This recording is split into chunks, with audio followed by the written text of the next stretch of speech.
Emma and I have been best friends since college. She was the kind of person who lit up every room she walked into with her infectious smile and kind heart. So when she married Jacob, a charismatic and successful architect, I was overjoyed for her. Their 10-year marriage seemed picture perfect to everyone, including me. That all changed the day Emma found an anonymous letter in her mailbox.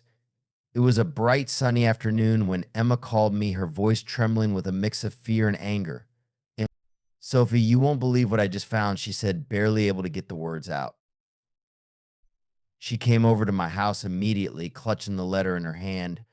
We sat down in my living room, and she handed it to me. The letter was simple, typed out in an anonymous font, but the words were devastating. "Your husband has been cheating on you with your best friend." Emma's eyes filled with tears as she watched me read it. "I don't know what to do," she said, her voice breaking. "First, we need to figure out if this is true," I replied, trying to stay calm for her sake. "Have you noticed anything strange with Jacob recently?" Emma thought for a moment. "He's been working late a lot, and he seems distant sometimes," but I never thought her voice trailed off. We decided to confront Jacob together. That evening, Emma invited him over to my house where she felt safe and supported. Jacob arrived, looking puzzled but unsuspecting.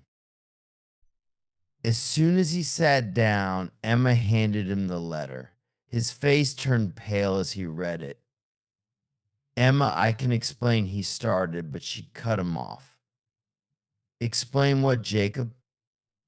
"That you've been cheating on me with my best friend." Emma's voice was shaking with anger. Jacob looked at me, then back at Emma. "It's not true, Emma. I swear." "This letter is a lie." Emma wasn't convinced. She stood up, her hands trembling.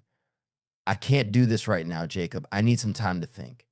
Jacob left, and Emma stayed at my place that night.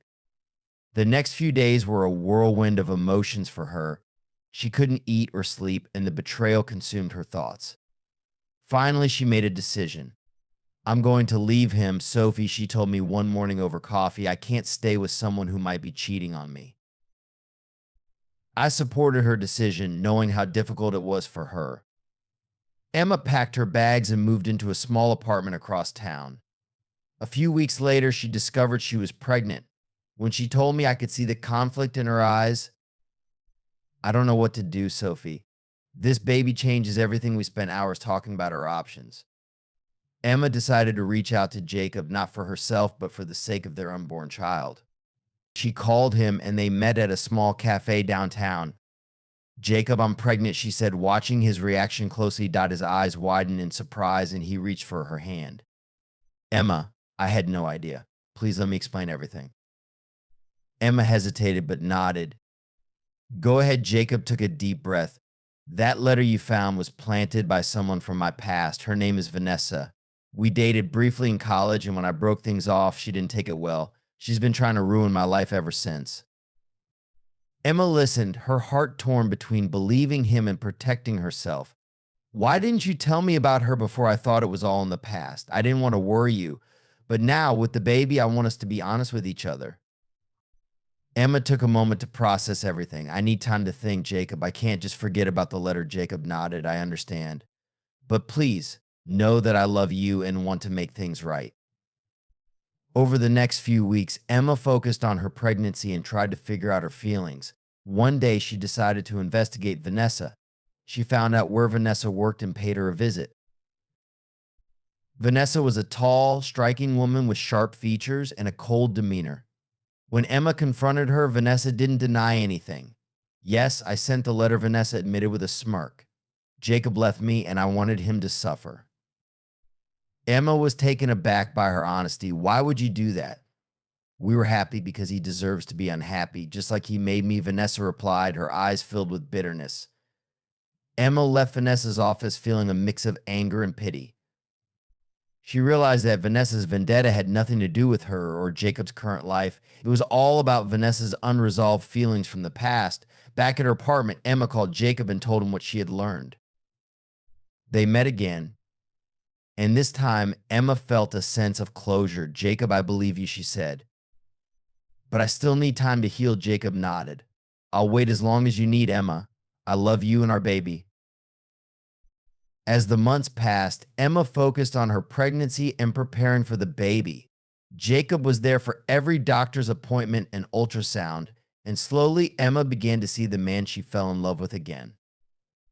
When their daughter Lily was born, Emma felt a renewed sense of hope.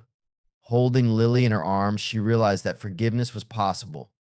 She and Jacob started attending counseling sessions to rebuild their trust and communication. It wasn't easy, and there were times when Emma felt overwhelmed by the past, but with each passing day, she saw how dedicated Jacob was to making things right. They moved back in together and started a new chapter in their lives. One evening, as they were putting Lily to bed, Emma looked at Jacob and smiled. I forgive you, she said softly. Jacob's eyes filled with tears. Thank you, Emma. I promise I'll never let you down again. Their journey was far from over, but Emma knew they were stronger together. They had faced their darkest moments and come out the other side with a deeper understanding of love and commitment. And as they watched Lily grow, they were reminded every day of the power of forgiveness and the strength of their family.